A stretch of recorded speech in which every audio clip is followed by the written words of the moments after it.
Now, welcome to World Chef Podcast. I'm your host, Ragnar, and this is World on a Plate. Today, we have a great episode with you on World on a Plate. I'm excited to have with me here today Noreen Mira, who, after 9 years of career in healthcare, Noreen found her true passion in nutrition and decided to change career paths from food securities and health systems, from taking a bachelor in science and psychology, completely changing path, joining the Culinary Institute of America, and so she has a great resume, impressive knowledge, and a great journey to explain to us her pivoting to culinary from health and food security. So let's just jump right in, and thank you again, Noreen, for joining us.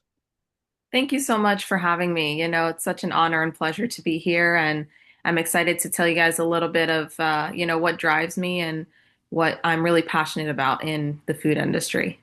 Yeah, absolutely. And maybe a great start for us is tell us more about your journey from healthcare to the culinary industry, and sort of what was that defining moment that inspired you to pivot your career this way? Sure. Yeah. So I did, like you mentioned, I did my bachelor's of psychology at University of Maryland to start, and I was interested in, healthcare, helping people. That's something I've always really been interested in. And so I did some time at Columbia. I studied pre-med. I was an EMT for many, many years, though working on an ambulance, 911 response. And I did COVID testing. I worked in the hospital. I worked in doctor's office. And something that kept striking me over and over and over again, especially in, emergency care and primary care, is that a lot of health issues that we have in the United States, they start from a very young age. It's a lot of not even just small decisions, but the kind of environment that we live in. It accumulates over time and creates these health problems. It creates heart disease. It creates increased risk of stroke. It creates, you know, um, a lot of hormonal issues, diabetes, blood disorders. All of it comes from, in my opinion, the environment that we live in, the food that we eat, the lack of activity that we have in our lifestyle.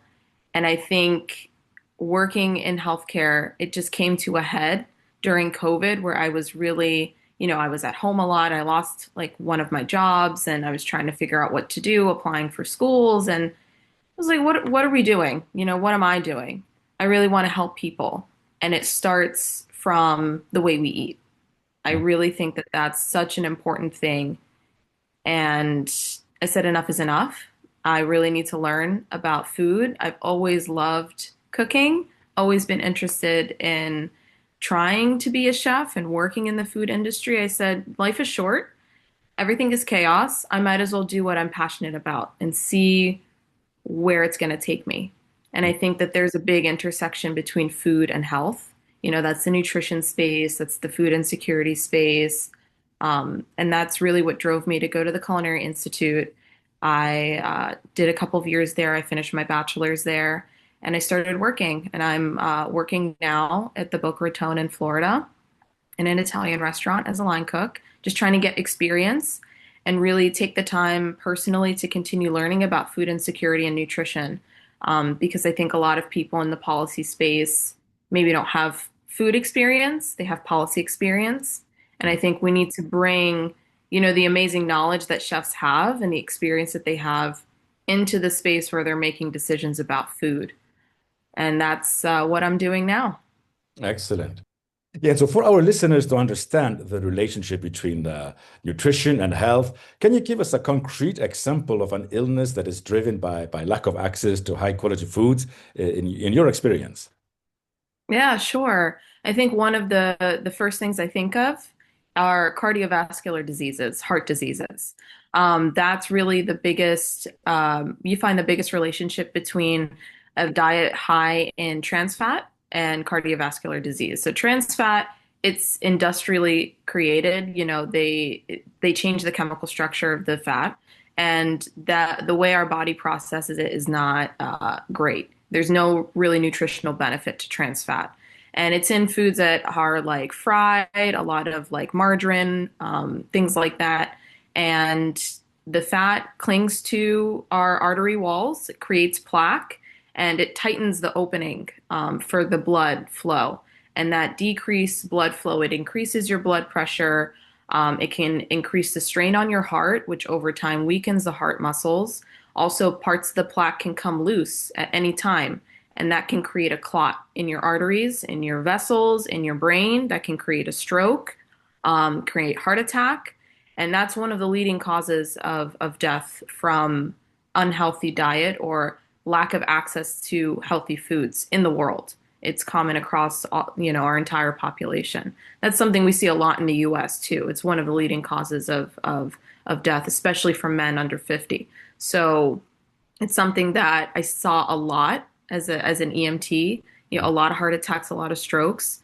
And, after a certain point in someone's life, this is really the point for me in healthcare is like, you're 40, 50. It's not that we can't do anything. That's not true. There's so much we can still do and change and help with your, medication. But at that point, it becomes trying to work with and undo the damage that's been done That's because you did not have the access that you deserve to rightful food your whole life. So mm. that for me, I was like, I can't just do this. I have to look at the root of the problem. And it's in food, it's in industrial foods, it's in the processed foods. So look out for trans fats. So what practical steps can chefs take to support better access to nutritious food? Do you see this also as a problem in kitchens, or is it really in supermarket foods and that sort of uh, Yeah, channels? that's a good question. Yeah, because I think a lot of it is what's on our shelves in the supermarkets. And chefs are uniquely poised in that they're food experts. I think that with TV shows, cooking shows, and food competitions, we kind of see chefs as like, oh, these militant people in the kitchen that create, best tasting foods and the prettiest plates, and it's an art. And all of that is so true. And it's a beautiful part of the food industry and a beautiful part of being a culinarian. But Mm. the other side of it is like we're feeding our people. It's not just the food that you put out in the restaurant.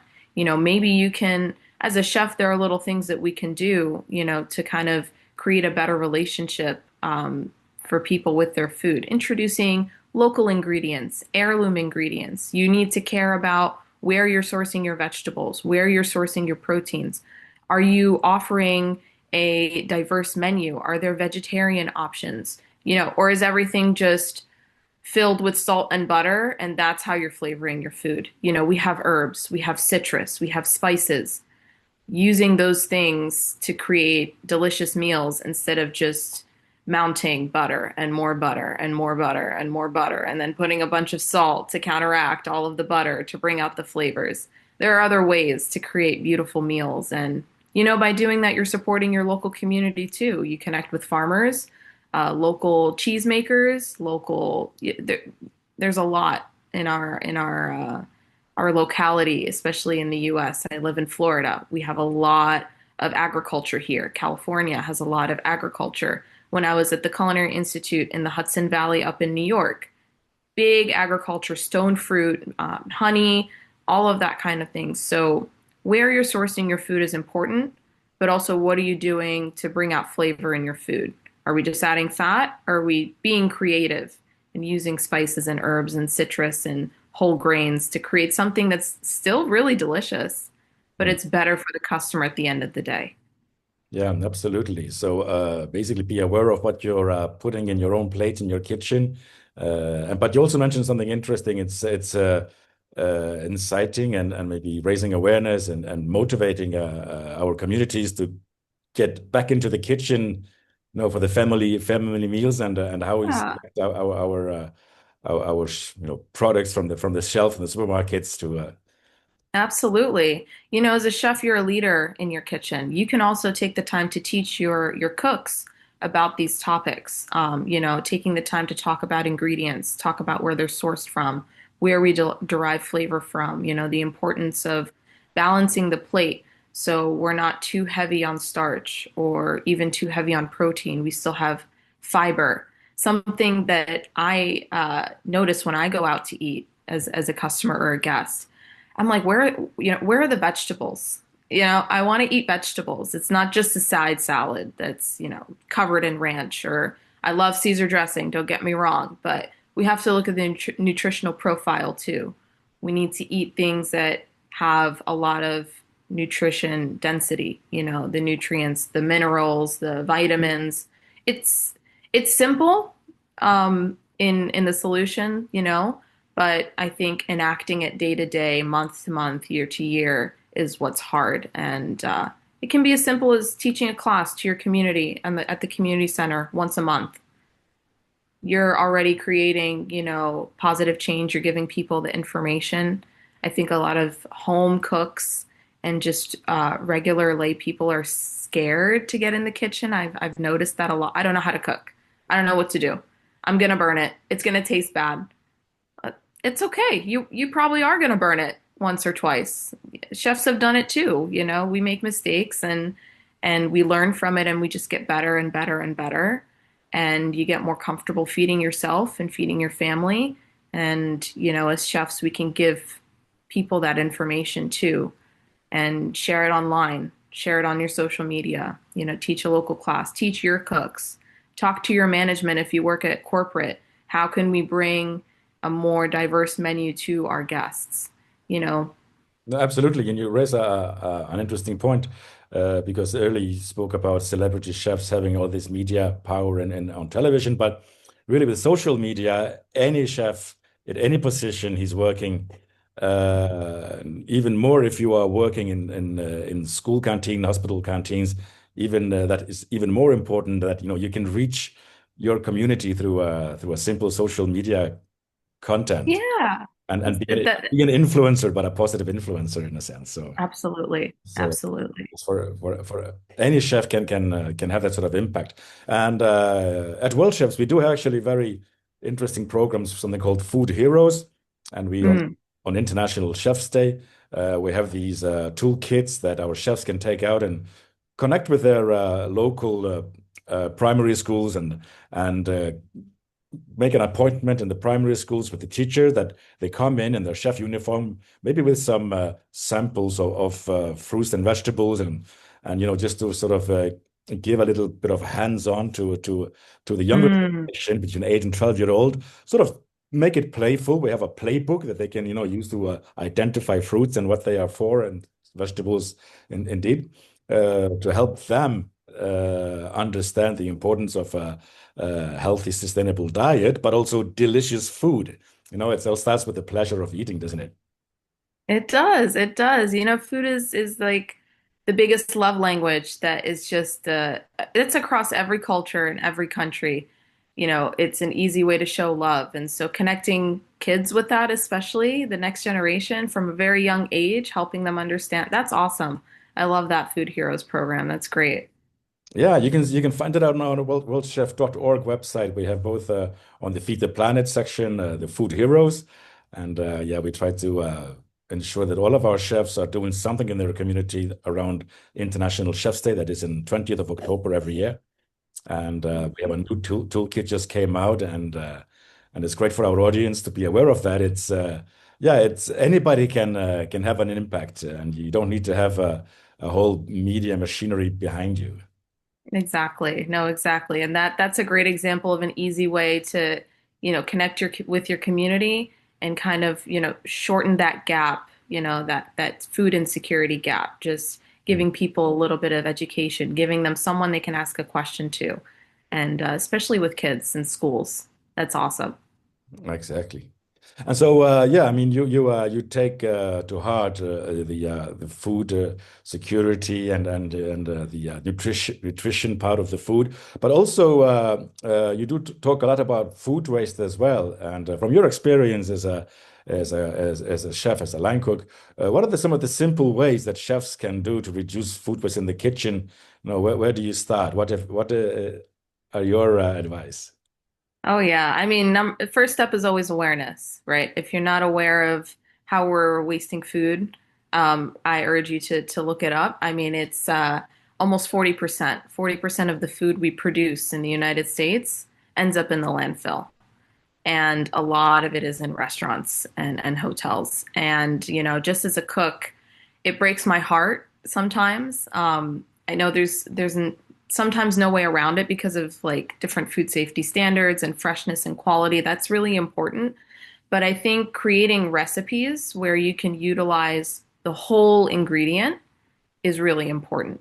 So there are some kitchens that I worked in where maybe you're using part of the tomato for one dish, but then you're throwing away half of it, or a third or a quarter of a pepper. So maybe we need to, instead of putting it in the trash, use that in another dish. Make a salsa, make a sauce, make a condiment that you can use on another dish. If you have like little ends of chicken when you are butchering it, that, it's not really part of the whole piece of chicken that you're serving. Well, why don't you turn that into something? You have a kids menu. You can do chicken nuggets, you can do chicken tenders, you can make chicken patties, you can use it, grind it and use it to make consomme. Like there's a lot of different ways you can utilize ingredients that are left over. And if something's not as fresh and you don't want to serve it as is, get creative, pickle it, preserve it, ferment it, you know, make a salsa, make a sauce, make a drink, do something in a marinade even. As long as it's, at least it's not in the trash. At least it's not in the landfill. And, if you can be part of a composting program, that can be helpful for the food waste that you can't really help. At least it's being recycled and used in a way that can be reutilized for farming or for creating green pastures in the United States. So there are little things that we can do, I think, in the kitchen to just try to, address that, and being very conscious when we're prepping to make sure that we do it right, that when we're cooking, we're trying our best to cook to the temperature needed. So we're not, oh man, I overcooked this steak. I have to throw it away. Make another one. I overcooked it again. Throw it away. Make another one. Not only is that bad for your business bottom line, but you've thrown away, prime cuts, a whole animal that died for us to eat it. And you're just throwing it away piece by piece because you're not taking 5 minutes to just ask for help or to learn the skill or just to make sure that it's done right. Those are things that chefs can do, training their staff and their staff also understanding it's not just about the money, it's also about the food waste. And those two things together, why wouldn't we be motivated to figure it out and learn the skill? So I think those are little things we can do in the restaurant to help as we can for our food waste. Absolutely, absolutely. Well, thanks, Noreen. It's great to talk to you. I see that you're a chef with a passion and with a purpose, Oh, and thank yeah, starting your career in psychology and with your educational background and scientific background, to actually pivot over to thinking, well, you're going to make most impact is actually be cooking for other people and making an impact through your food with your passion and your communication. So looking ahead, what would be next for you? I mean, you haven't been in our industry for a very long time, but you do have a lot of experience in those surrounding environment of food security and health and nutrition. How do you think you're going to continue to combine your culinary skills with your passion for the nutrition and food security? Uh, how do you see yourself moving forward now? What's on the agenda? Oh, that's $1 million question, isn't it? Yeah. I think the kind of job and career I'm looking for, it doesn't really exist. It's kind of something I'm figuring out as I go. I see myself getting the experience that I need and perhaps taking it into the policy space. I think a lot of our policymakers in the United States and across the globe, like they're experts in policy. They've read the books, they've done the studies, they've read, the history, but they don't have the real world experience that someone in the industry does. And I think that it would be amazing to see more chefs move into that space, to talk to the World Health Organization, to go to the food net, like all of these food organizations, and no, this policy that you've laid out doesn't make sense in the way that it can be implemented. This is what we need to do. And Yeah. so I just see myself hopefully one day being able to work on that. And like someone who's a huge inspiration for me is Chef Jose Andres. He did so much time as this, high-end chef and got Michelin stars and all of this stuff. And he came to a point where he was like, what am I doing for the world around me? I have all this acclaim, I have all this expertise. What can we do? And so he turned around and made his international organization that goes and feeds people in wartime and in difficult, issues, civil war, famine, national like natural disasters, things like that. And that's a huge inspiration because he sees a gap. He's like, there's not really, there are, the Red Cross does it, the UN does it, but they're not chefs. What what do they know compared to me to feed all these people? And he, really highlights the fact that you can't just go over there and feed them peanut butter and jelly sandwiches and an apple. You have to connect with people, and that's really the essence of food and the essence of humanity is connecting with people, understanding their needs, and trying to create traditional dishes. And that to me is a huge inspiration. So when I see people doing things like that, that's really a lot of what I want to do is finding the gaps around the globe and in the US and with the lens of a food person, a food expert one day, how can I fill that gap that policymakers aren't really doing because they're not chefs, they're not cooks, they're not food experts, they don't feed hundreds and hundreds of people every day. They just sit behind a desk and look at the statistics, which is an important part of it, but it's not meeting our needs. When you look at our issues now, like there are so many children that are hungry. Our school lunch program in the United States is deplorable, to say the least. So having people on the ground that really understand that and can make those local connections with food distributors and farmers and other cooks, bringing that into the school system, bringing that to the average person, bringing that to low income communities, bringing it to our diverse communities. We have a huge international community in the US. Being able to do that as a chef, I think is what I want to do. What does that exactly look like? I don't know yet. We're You'll taking find it one out. step at a time, learning as we go. You'll figure that out, and I'll together with figure it both out. chefs, we might have a mission for you. As this is absolutely our vision of the world is the chef is in the center of the food chain. Uh, Yes. we are expert buyers, and we can have influence through our choices in the way we procure produce Right. and and choices in our menu planning. And we have this power over the audience that we are a profession that is highly trusted and listened to by consumers, and we can influence consumers in their choices. So why aren't policymakers listening to us and talking to us? Right. Is that Yeah. yeah, You guys are the a experts. great Why are point? we not listening? Right? Yeah. So with all that, if you had one message to our chefs worldwide about their role in shaping the future of food, what would that be? That's a good one. I'm going to echo something that my chef manager told us in a recent meeting that we had where we were just talking about our team, and that is look in the mirror. I think everyone has the ability, the expertise, and the power to make change. It doesn't have to be no one's going to change the whole world overnight. But what can we do today? What's a small thing I can do today to meet that goal? Is it educating myself? Is it educating the staff? Is it changing a menu item? Is it getting a special that utilizes something seasonal? Is it knowing what's seasonal and what's not seasonal? Is it knowing what's local and not local? Oh, I throw away all these tomatoes every week. Well, maybe I do something with them today.